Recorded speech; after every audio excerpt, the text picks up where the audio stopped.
Hello, everyone. So a couple of you wrote to me and asked me what did I think about what's going on in Gaza, the most recent tragedy where 3 hostages were killed by the IDF. I don't want to get into the overall war of Gaza and who's right or wrong, because then you just get into this ideological debate that I just don't want to go there. But the bottom line is this: when you're doing urban combat, the defensive force has an incredible amount of advantage because of the three-dimensional terrain. So they're basically hiding in buildings, underground tunnels, booby traps, explosives, while the attacking force is really at a massive disadvantage because they really have to go through building by building by building, clearing all these buildings to ensure that if they get past it, they don't get shot in the back. So it's a tough job. It's not an easy job. The problem is when you're day 68 of this war, mentally it's fatiguing. So a commander really needs to look at his forces and figure out what's a good time, the optimum time to pull them out of contact and let them rearm, refit, and relax so they can clean their weapons, get a good meal in, get some sleep in, and they can do the bantering to relieve the stress of combat. So it's very important. Then the commander's and the leader's duty is to review the rules of engagement, to reinforce the fact that we don't kill civilians, and talk about the morality of the war, why we're truly there. And the reason you're doing that is so your troops don't become the enemy. And it's very easy to do that in combat, to just let loose the dogs of war, and then massacres happen. Remember the Myi Massacre that happened, where just the troops just went berserk. So that's the commander's job to, keep a tight tether on the troops. That's what the officers and staff and CEOs get paid to do. So, so when 3 hostages come out and they have no shirts on because they're also and they did everything the right way. They have no shirt out to show, hey, we're unarmed.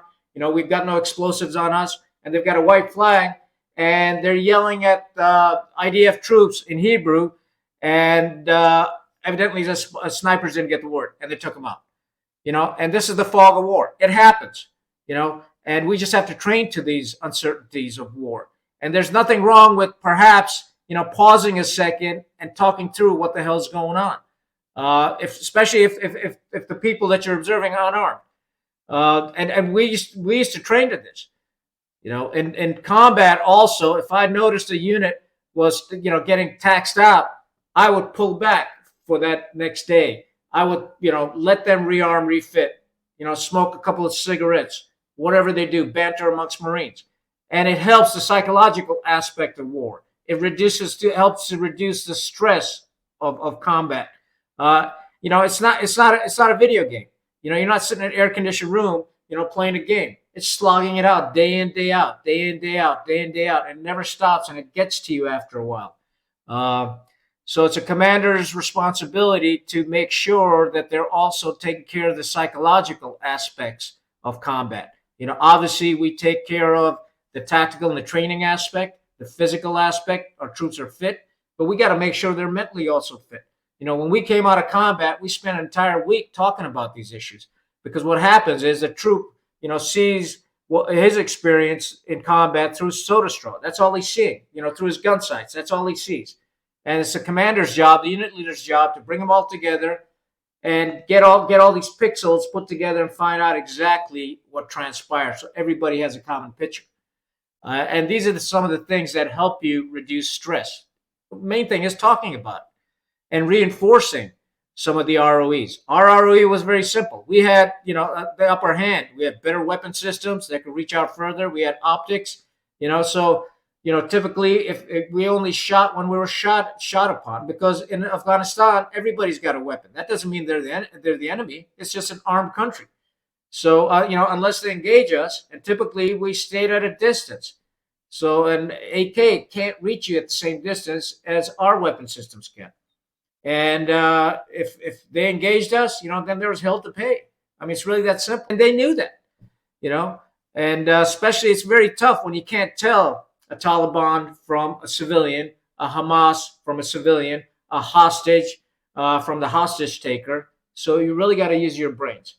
And that's the commander and the unit leader's job, to teach them that and keep reinforcing it day in, day out. And you'll also, as the stories come out, you'll find out there are a lot of casualties through friendly fire, fratricide.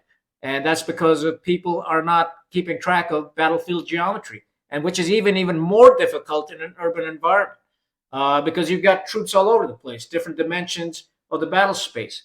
Where in a traditional attack, you just have to have a 90-degree offset, so you're not shooting into each other to maintain your battlefield geometry. And we'll talk about some of these things as we continue on these podcasts. So, good question. Keep the comments coming. If you'd like, subscribe. Helps the algorithm. I still haven't figured out, what that means, but that's what I'm told. All I got. Stay rugged. Khan out.